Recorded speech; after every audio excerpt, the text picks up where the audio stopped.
Coffee and Headlines is brought to you by the generous support of our viewers and the following community partners: Best Cord Cutting TV, Bravo's Restaurant Bar, El Rey Lounge de Versalles, Joint Boutique Hotel and Co-work, Puerto Vallarta Neurofeedback, Puerto Vallarta Owners Reps, Oculto, and Siam Cocina Thai.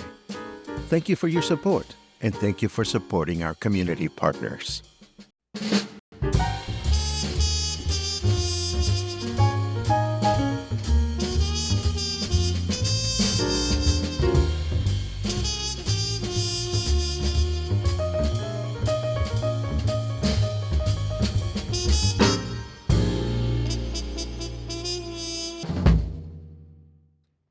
Good morning, everyone. Welcome back to Coffee and Headlines. This is our morning get-together live here on Facebook, where we collect information, news, headlines, stories, tips, everything we can get a hold of so that we can share this information.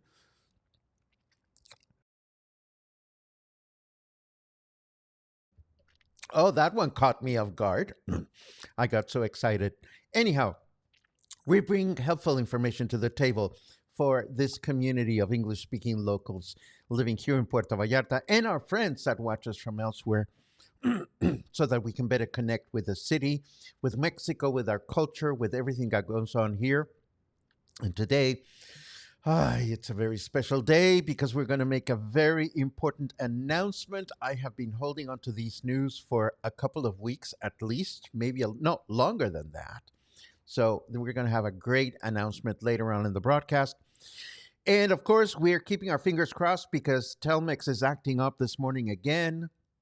They haven't come to take a look at what's going on, and the internet signal is going in and out. So hopefully we'll be able to do this 30 minutes or so of connection without any major incident.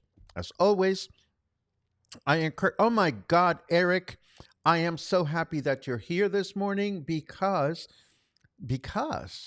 it has to do with you. So I'm so glad that you're here.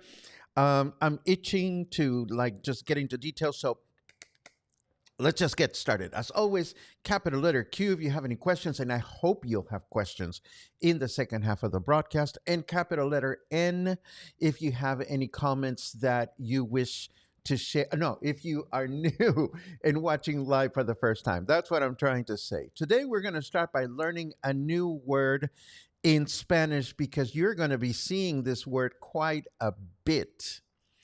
You see, this morning, things are very much in flux between Mexico, United States, and Canada because of tariffs. So I figured you might as well learn the magic word, and the magic word is, drum roll, aranceles.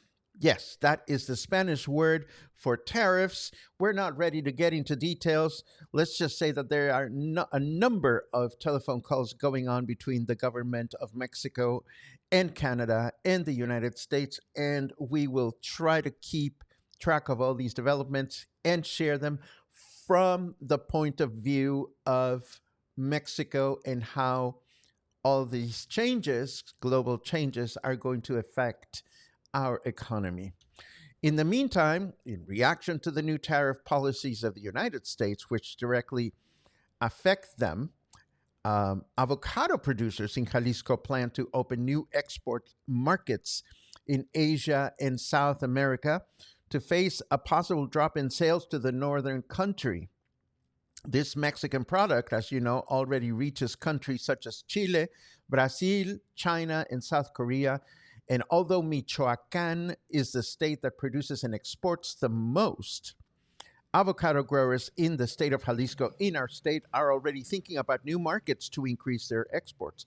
Both farmers in Jalisco and Michoacán, which are also the only states authorized to send avocados to the United States, presently plan to export 110,000 tons of the fruit to all corners of the neighboring country to meet the demand before the Super Bowl, a figure similar to that of 2024, but chances are these avocados are going to be pricey. The testicles get expensive. And I say testicles only because you may or may not know that the word avocado comes from the Spanish word aguacate, which comes from the Nahuatl word aguacatl, which means testicle. So those testicles are getting expensive. Again, we're going to keep our eyes open on any developments. And speaking of developments, I have sad but very important news. On Saturday morning, a public bus was completely consumed by a fire in the city center, in El Centro, actually, generating an intense mobilization of emergency services. Witnesses informed the authorities that the bus was traveling towards the Emiliano Zapata neighborhood when it suddenly caught fire. The driver managed to stop the vehicle, evacuate the passengers, and call for help on the emergency numbers.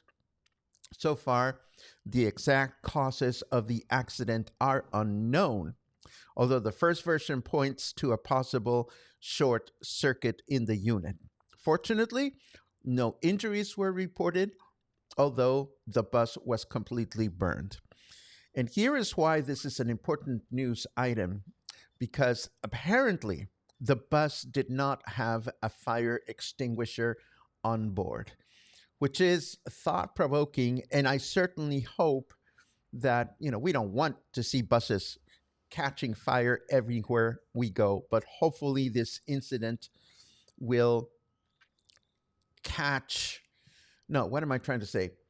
Will bring awareness to transportation authorities in our state as to how important it is to get rid of some of those older buses and really um, deliver all the new buses that have been promised for the city of Puerto Vallarta. I'd never heard of this happening before, so it's not like we should be afraid of hopping on the bus. But wow, that was scary. And I'm glad I was not on that bus. And now I want to tell you about what I've been up to along with my friend Angela Kelleher. And I'm going to tell you a little bit of a long story. First and foremost, you may recall that a few weeks ago somebody asked, well, how do I find volunteering opportunities? And I said, well, you figure out what kind of things you want to volunteer on, and then you go and check out um, the volunteering opportunities that are provided by individual nonprofit organizations in the city. But then the reality is that some of these volunteering organizations are better than others at clearly conveying volunteering opportunities in their own publicity, in their own websites.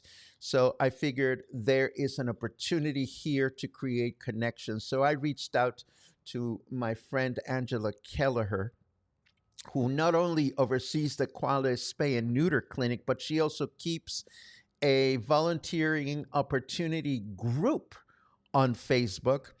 And I told her what happens if we create a volunteering expo.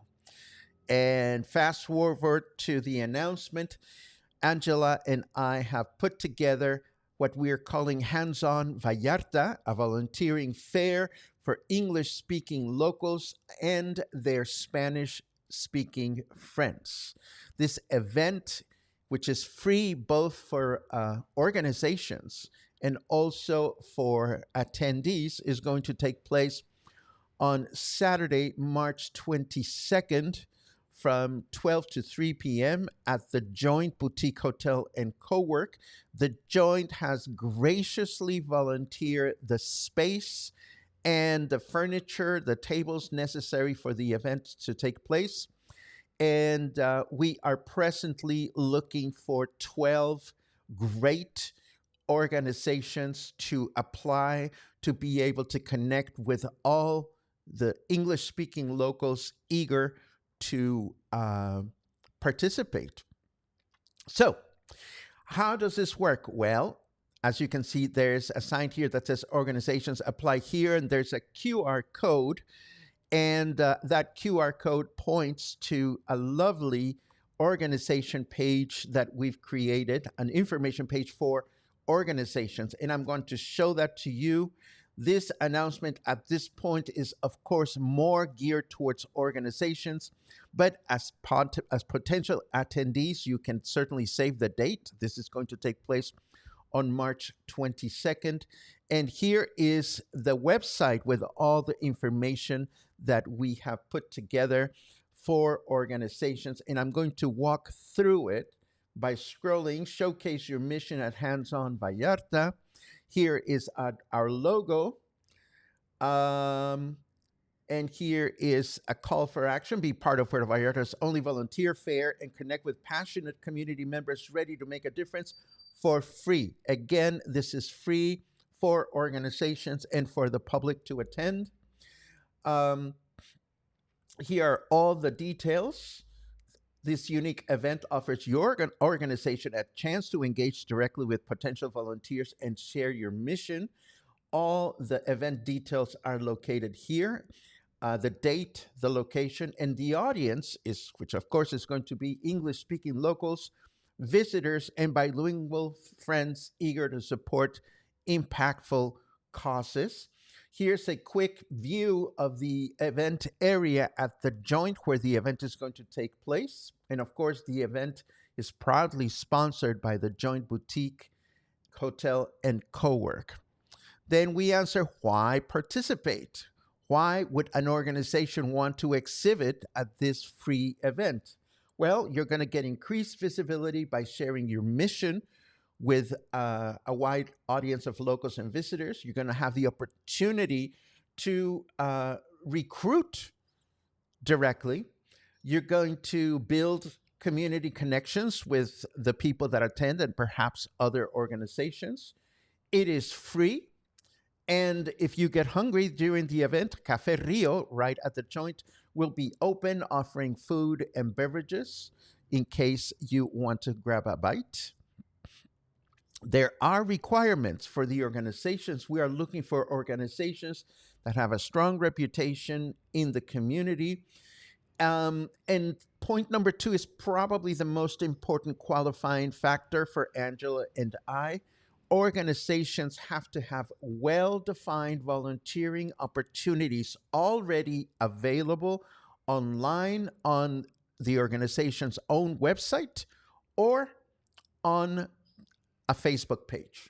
Why is this important? Well, because if an organization does not have it all well thought out or figured out how and when and why they can utilize volunteers, well, maybe they are not ready to recruit them. We are looking for English-speaking representatives and encourage bilingual representation to engage more volunteers. And here's how it works. Once you've read through all this information, if you're an organization, you apply on the form that I'm going to show you in a second. We review your application. We approve you. You prepare your booth. You can bring your own materials. We're allowing only one product for sale per organization. And if you're planning on selling, you have to have a Mexican tax ID that shows that you are able to legally sell products in Mexico. Again, this is not a fundraising event. You should not have to spend any money if you don't want to, unless you want to buy something. This is strictly a volunteering event. All the organizations will have an hour to set up from 11 to 12 on that day. Then the event is open to the public from 12 to 3. And then organizations can break down from 3 to 4. Last but not least, we have the contact information. Angela, as you know, is the director of the Cuale Spay Neuter Clinics, and she has her own personal Facebook page to reach out to her. And you can also contact her through the Cuale Spay Neuter Clinics Facebook page. And of course, I also have my own contact information available. And last but not least, here is the button that any organization that wishes to participate can click on to fill out the registration form. And if you click on it, it takes you to an application form where we ask you things like your organization's name, your primary contact person, your email address, your phone number, a brief description of the organization, your organization or social media links, types of volunteer opportunities that you offer, and here is the crux of it. Please provide a direct link to a webpage or Facebook post where the general public can find current and detailed information about your organization's volunteering opportunities. Again, this is the deal breaker. And let's see. What else? What else? Then some information about the booth and what materials you're planning to bring, why your offer, will you offer a product for sale? And then here's the agreement where you agree to abide by all these things and what your goals are for the event and so forth and so on. So I think we've thought about this. and and I see a message from someone saying the QR code is blocked by your Paco Ojeda logo button. Don't worry, Joe. It won't be once you look at the information in the show notes, and you should be able to access the link without a problem. So, this is what Angela Kelleher and I have been up to. This is the first of these events, and we are very excited. We are presently again thrusting all our information to send press releases to local media outlets and to connect directly with potential organizations. We have already received 3 applications that we're presently reviewing to see if they meet the criteria. If not, or not, we will acknowledge these organizations' uh, registration form today.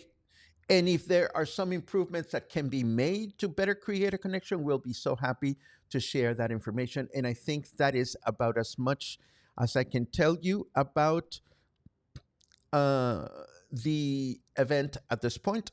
I'm going to look at your questions in the second half of the broadcast. First, let us take a look at our weather, which we can take a look at if I actually turn it on before I just show you the weather forecast. And there it is. It's coming right up. Oh, fuck, it's sunny. Well, we like sunny. I don't know why. Snarky weather doesn't like sunny.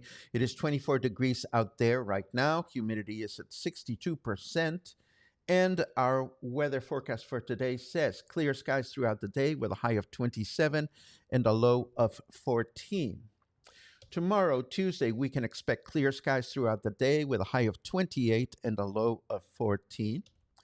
Then Wednesday, we can expect clear skies throughout the day with a high of 27 and a low of 14.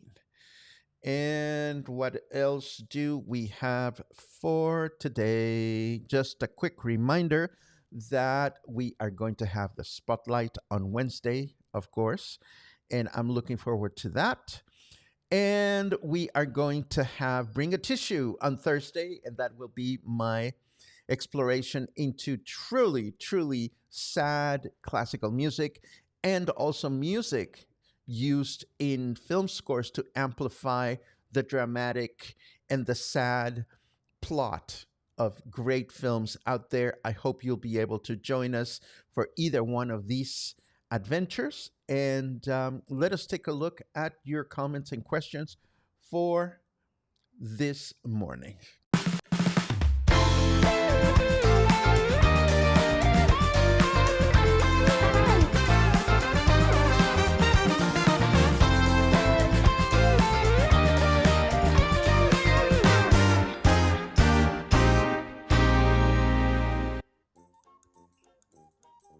Yay! Let's see what we have.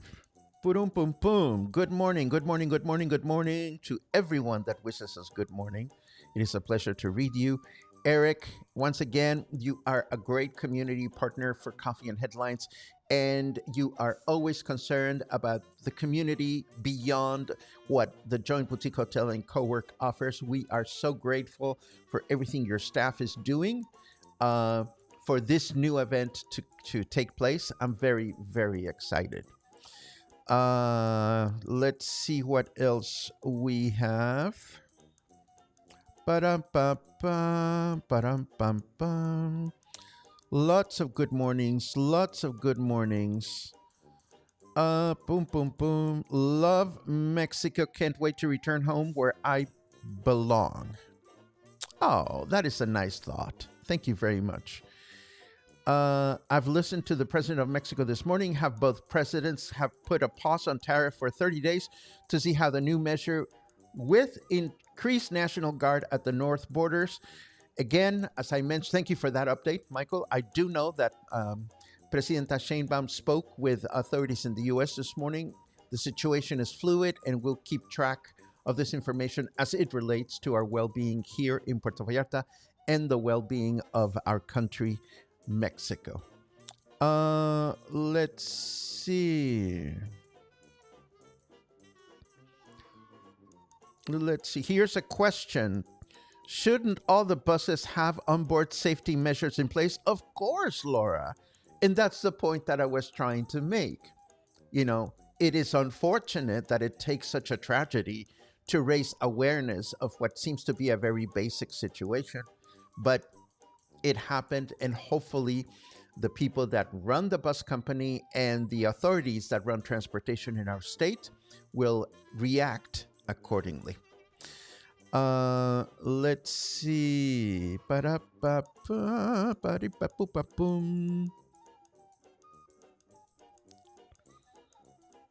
What about avocado trade with Mexico? I don't understand the question, Leslie. Can you clarify?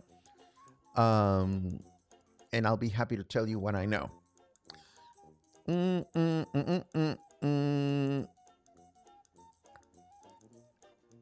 Love the Volunteer Expo. Thank you, Paco and Angela. You make stuff happen. Thank you. Thank you, Stan. I am very excited. The worst thing that can happen is organizations don't go or people don't go. And, you know, that'll give us the kind of information that we need as to whether the plan to have this volunteer fair is actually useful or not. So we're happy to give it a go. We believe in the concept. We hope organizations will partner with us, and we'll think about how effectively they are sending out volunteering information to potential volunteers, because organizations clearly have mastered the act of reaching out and asking for funding. But you know, if your organization also needs a helping hand from time to time, then that is another challenge to master as well.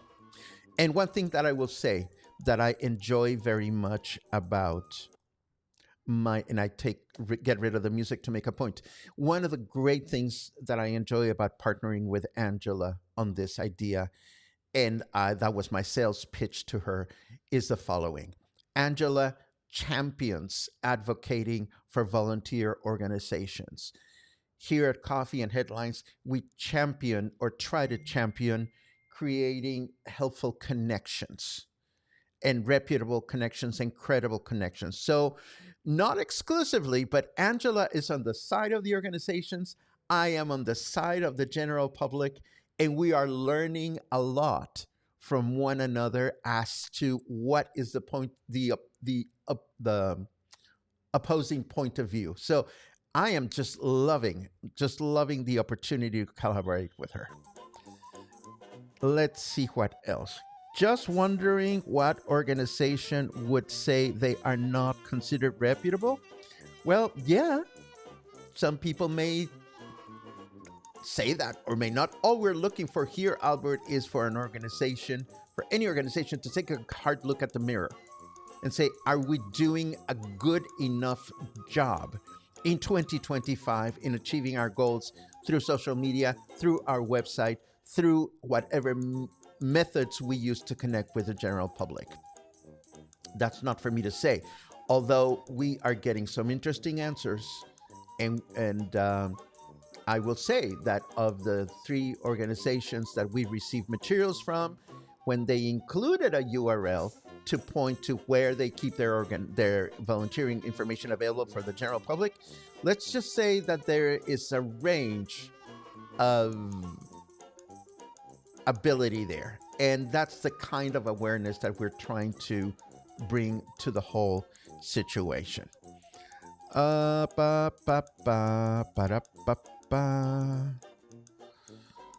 Uh, Eric says, thank you, Paco. It's our pleasure. Lynn says, we are freezing. I am cold. I am cold in the mornings. Um, Actually, not only the buses are supposed to have fire extinguishers, if you look at the law in Jalisco, all vehicles are supposed to have a small one, commercial or private. Of course, we're talking about fire extinguishers here, so keep that in mind. Laura says volunteering is so rewarding. I agree. And now you may understand why we are looking or have been looking for volunteering testimonials over the past week. We are going to use those to hopefully create more awareness of this new event. And of course, we're going to be sending press releases out to get support from other publications in town. Let's see. Linda likes the idea. Thank you very much. I know that you are, I see that you're excited, and I appreciate that very much. In regards to avocados, the USA heavily depends on Mexico for a wide variety of vegetables and fruits. We know that. Tariffs would only hurt the USA and raise the passed on cost to its citizens. We know that, but do keep in mind, John, that tariffs affect everyone. For example, if you look at the rate exchange between the peso and the dollar this morning, it's not very good for us. And again, we are going to keep track of the developments moving forward as they affect our country first and foremost. And this brings us to the end of this broadcast. I so much thank you for joining me today and every day. I hope this announcement is important to you, and I hope you will partner with me in spreading the word about our new volunteer organization. Again, don't worry if my logo blocked the QR code. All the information that I showed you, the information website and the registration form, are going to be included in the show notes this morning, which will be available shortly. And soon enough, we will also put out an event on Facebook so that you can all mark the date in your calendar. Have a great Monday, and I will see you again tomorrow morning for more coffee, headlines, and stories.